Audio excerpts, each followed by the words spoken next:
2. Al ofrecerse para ayudar al ciego, el hombre que luego robó el coche no tenía, en aquel preciso momento, ninguna intención malévola, muy al contrario, lo que hizo no fue más que obedecer a aquellos sentimientos de generosidad y de altruismo que son, como todo el mundo sabe, dos de las mejores características del género humano, que pueden hallarse, incluso, en delincuentes más empedernidos que este, un simple ladronzuelo de automóviles sin esperanza de ascenso en su carrera, explotado por los verdaderos amos del negocio, que son los que se aprovechan de las necesidades de quien es pobre. A fin de cuentas, no es tan grande la diferencia entre ayudar a un ciego para robarle luego y cuidar a un viejo caduco y baboso con el ojo puesto en la herencia. Solo cuando estaba cerca de la casa del ciego, se le ocurrió la idea con toda naturalidad, exactamente, podríamos decir, como si hubiera decidido comprar un billete de lotería por encontrarse al vendedor, no tuvo ningún presentimiento, compró el billete para ver qué pasaba, conforme de antemano con lo que la voluble fortuna le trajese, algo o nada, otros dirían que actuó según un reflejo condicionado de su personalidad. Los escépticos sobre la naturaleza humana, que son muchos y obstinados, vienen sosteniendo que, si bien es cierto que la ocasión no siempre hace al ladrón, también es cierto que ayuda mucho. En cuanto a nosotros, nos permitiremos pensar que si el ciego hubiera aceptado el segundo ofrecimiento del, en definitiva, falso samaritano, en aquel último instante en que la bondad podría haber prevalecido aún, nos referimos al ofrecimiento de quedarse haciéndole compañía hasta que llegase la mujer, quién sabe si el efecto de la responsabilidad moral resultante de la confianza así otorgada no habría inhibido la tentación delictiva y hubiera facilitado que aflorase lo que de luminoso y noble podrá siempre encontrarse hasta en las almas endurecidas por la maldad. Concluyendo de manera plebeya, como no se cansa de enseñarnos el proverbio antiguo, el ciego, creyendo que se santiguaba, se rompió la nariz. La conciencia moral, a la que tantos insensatos han ofendido y de la que muchos más han renegado, es cosa que existe y existió siempre, no ha sido un invento de los filósofos del Cuaternario, cuando el alma apenas era un proyecto confuso. Con la marcha de los tiempos, más las actividades derivadas de la convivencia y los intercambios genéticos, acabamos metiendo la conciencia en el color de la sangre y en la sal de las lágrimas, y, como si tanto fuera aún poco, hicimos de los ojos una especie de espejos vueltos hacia adentro, con el resultado, muchas veces, de que acaban mostrando sin reserva lo que estábamos tratando de negar con la boca. A esto, que es general, se añade la circunstancia particular de que, en espíritus simples, el remordimiento causado por el mal cometido se confunde frecuentemente con miedos ancestrales de todo tipo, de lo que resulta que el castigo del prevaricador acaba siendo, sin palo ni piedra, 2 veces el merecido. No será posible, pues, en este caso, deslindar qué parte de los miedos y qué parte de la conciencia abatida empezaron a conturbar al ladrón en cuanto puso el coche en marcha. Sin duda, no podría resultar tranquilizador ir sentado en el lugar de alguien que sostenía con las manos este mismo volante en el momento en que se quedó ciego, que miró a través de este parabrisas en el momento en que, de repente, sus ojos dejaron de ver. No es preciso estar dotado de mucha imaginación para que tales pensamientos despierten la inmunda y rastrera bestia del pavor. Ahí está, alzando ya la cabeza. Pero era también el remordimiento, expresión agravada de una conciencia, como antes dijimos, o, si queremos describirlo en términos sugestivos, una conciencia con dientes para morder, quien ponía ante él la imagen desamparada del ciego cerrando la puerta. No es necesario, había dicho el pobre hombre, y desde aquel momento en adelante no podría dar un paso sin ayuda. El ladrón redobló la atención sobre el tráfico para impedir que pensamientos tan atemorizadores ocuparan por entero su espíritu. Sabía bien que no debía permitirse el menor error, la mínima distracción. La policía andaba por allí, bastaba que algún guardia lo mandara parar, a ver, la documentación del coche, el carné, y otra vez a la cárcel, la dureza de la vida. Ponía el mayor cuidado en obedecer los semáforos, nunca pasarse el rojo, respetar el amarillo, esperar con paciencia hasta que aparezca el verde. A cierta altura se dio cuenta de que estaba empezando a mirar las luces de forma obsesiva. Pasó entonces a regular la velocidad de manera que pudiera coger la onda verde, aunque a veces, para conseguirlo, tuviera que aumentar la velocidad, o, al contrario, reducirla hasta el punto de provocar la irritación de los conductores que venían detrás. Al fin, desorientado, tenso a más no poder, acabó por dirigir el coche hacia una calle transversal secundaria en la que no había semáforos, y lo estacionó casi sin mirar. Qué buen conductor sí era. Estaba al borde de un ataque de nervios, con estas palabras exactas lo pensó, a ver si ahora me da algo. Jadeaba dentro del coche. Bajó las ventanillas de los dos lados, pero el aire de fuera, aunque se movía, no refrescó la atmósfera interior. ¿Qué hago?, se preguntó.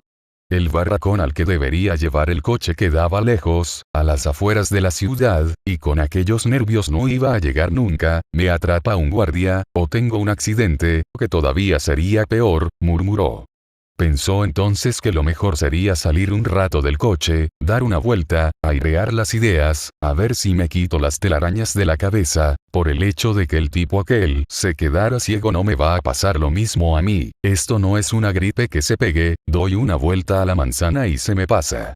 Salió, no valía la pena cerrar el coche, estaría de vuelta en un momento, y se alejó. Aún no había andado 30 pasos cuando se quedó ciego. En el consultorio el último cliente atendido fue el viejo bondadoso, el que había dicho palabras tan llenas de piedad por aquel pobre hombre que se había quedado ciego de repente. Iba solo para que le dieran la fecha de la operación de catarata en el único ojo que le quedaba, que la venda tapaba una ausencia y no tenía nada que ver con el caso de ahora. Son cosas que vienen con la edad, le había dicho el médico tiempo atrás. Cuando la catarata esté madura la quitamos, luego no va a reconocer el mundo en que vivió, ya verá.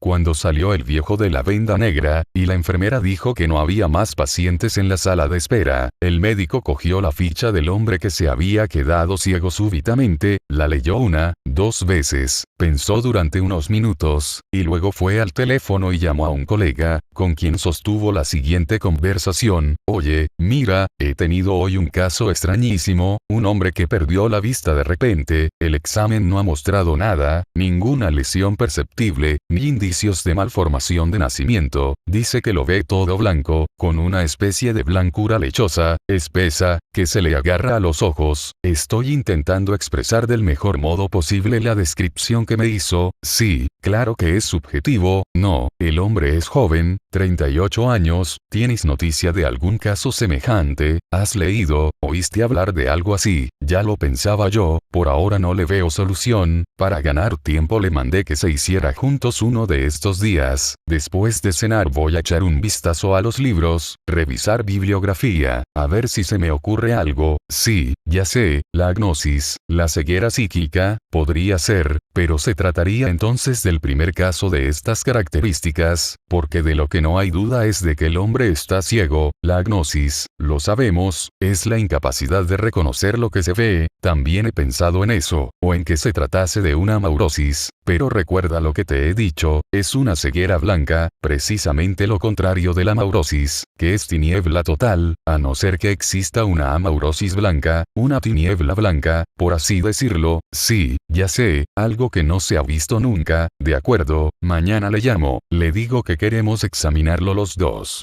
Terminada la conversación, el médico se recostó en el sillón, se quedó así unos minutos, luego se levantó, se quitó la bata con movimientos fatigados, lentos. Fue al baño para lavarse las manos, pero esta vez no le preguntó al espejo. Metafísicamente, ¿qué será eso? Había recuperado el espíritu científico. El hecho de que la agnosis y la amaurosis se encontraran identificadas y definidas con precisión en los libros y en la práctica no significaba que no surgieran variedades, mutaciones, si es adecuada la palabra, y ahora parecían haber llegado. Hay 1000 razones para que el cerebro se cierre, solo esto, y nada más, como una visita tardía que encontrara clausurados sus propios umbrales. El oftalmólogo tenía gustos literarios y encontraba citas oportunas. Por la noche, después de cenar, le dijo a la mujer: vino a la consulta un hombre con un caso extraño, podría tratarse de una variante de ceguera psíquica o de amaurosis, pero no consta que tal cosa se haya comprobado alguna vez. ¿Qué enfermedades son esas, lo de la amaurosis y lo otro?, preguntó la mujer. El médico dio unas explicaciones accesibles a un entendimiento normal y, satisfecha la curiosidad, fue al estante, a buscar en los libros de la especialidad, unos antiguos, de los años de facultad, otros más modernos, algunos de publicación reciente que aún no había tenido tiempo de estudiar. Consultó los índices metódicamente, leyó todo lo que encontraba allí sobre la gnosis y la maurosis, con la impresión incómoda de sentirse intruso en un terreno que no era el suyo, el misterioso campo de la neurocirugía, sobre el que solo tenía escasas luces. Avanzada la noche, apartó los libros que había estado consultando, se frotó los ojos fatigados y se reclinó en el sillón. En aquel momento, la alternativa se le presentaba con toda claridad. Si el caso era agnosis, el paciente estaría viendo ahora lo que siempre había visto, es decir, no habría sobrevenido disminución alguna de agudeza visual, simplemente ocurría que el cerebro se habría vuelto incapaz de reconocer una silla donde hubiera una silla, seguiría, pues, reaccionando correctamente a los estímulos luminosos a través del nervio óptico, pero, para decirlo en lenguaje común, al alcance de gente poco informada, habría perdido la capacidad de saber que sabía, y, más aún, de decirlo. En cuanto a la maurosis, no cabía la menor duda. Para que lo fuese efectivamente, el paciente tendría que verlo todo negro, salvando, desde luego, el uso de tal verbo, ver, cuando de tinieblas absolutas se trata. El ciego había afirmado categóricamente que veía, salvado sea también el verbo, un color blanco uniforme, denso, como si, con los ojos abiertos, se encontrara sumergido en un mar lechoso. Una amaurosis blanca, aparte de ser etimológicamente una contradicción, sería también una imposibilidad neurológica, visto que el cerebro, que no podría entonces percibir las imágenes, las formas y los colores de la realidad, tampoco podría, por decirlo así, cubrir de un blanco continuo, como pintura blanca sin tonalidades, los colores, las formas y las imágenes que la misma realidad presentase a una visión normal, por problemático que resulte hablar, con efectiva propiedad, de visión normal. Con la conciencia clarísima de encontrarse metido en un callejón aparentemente sin salida, el médico movió la cabeza desalentado y miró a su alrededor.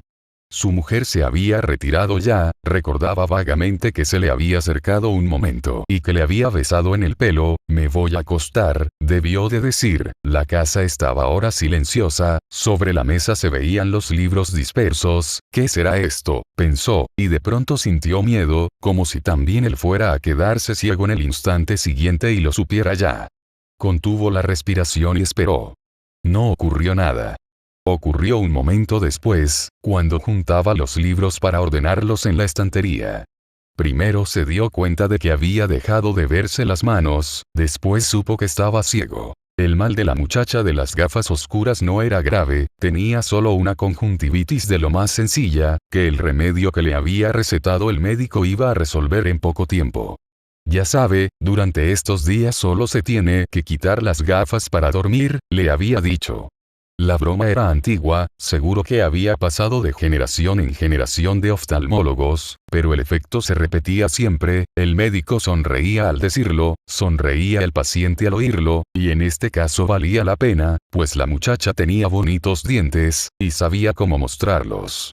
Por natural misantropía o por excesivas decepciones en la vida, cualquier escéptico común, conocedor de los pormenores de la vida de esta mujer, insinuaría que la belleza de la sonrisa no pasaba de ser artimaña del oficio, pero sería una afirmación malvada y gratuita, porque aquella sonrisa ya era así en los tiempos, no tan distantes, en los que aquella mujer era una chiquilla, palabra en desuso, cuando el futuro era una carta cerrada y aún estaba por nacer la curiosidad de abrirla.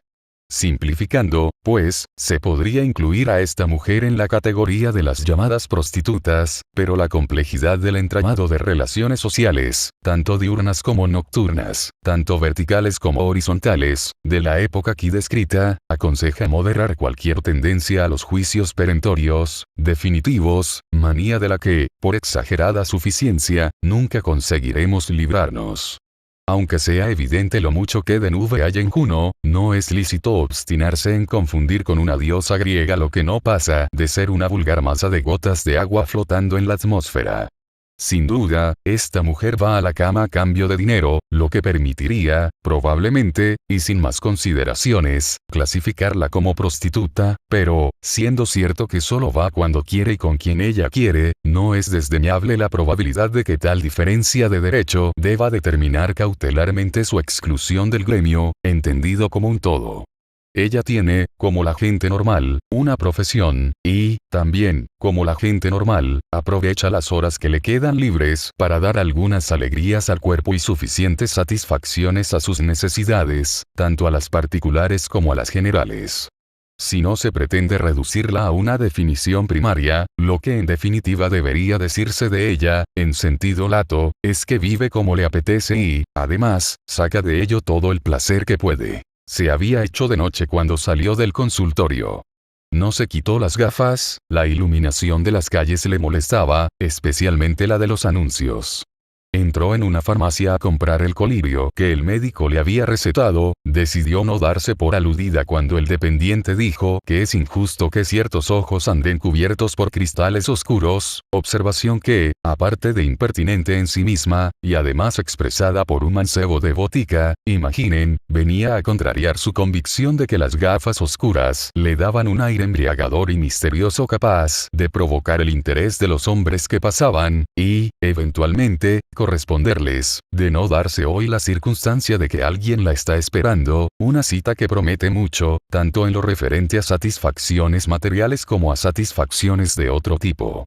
El hombre con quien iba a verse era un conocido, no le importó que ella le dijera que no podría quitarse las gafas oscuras, aunque el médico no le había dado aún orden al respecto, el caso es que al hombre hasta le hizo gracia, era una novedad. A la salida de la farmacia, la muchacha llamó un taxi, dio el nombre de un hotel. Recostada en el asiento, prelibaba ya, si se acepta el término, las distintas y múltiples sensaciones del goce sensual, desde el primer y sabio roce de labios, desde la primera caricia íntima, hasta las sucesivas explosiones de un orgasmo que la dejaría agotada y feliz, como si la estuvieran crucificando, dicho sea con perdón, en una girándula ofuscadora y vertiginosa.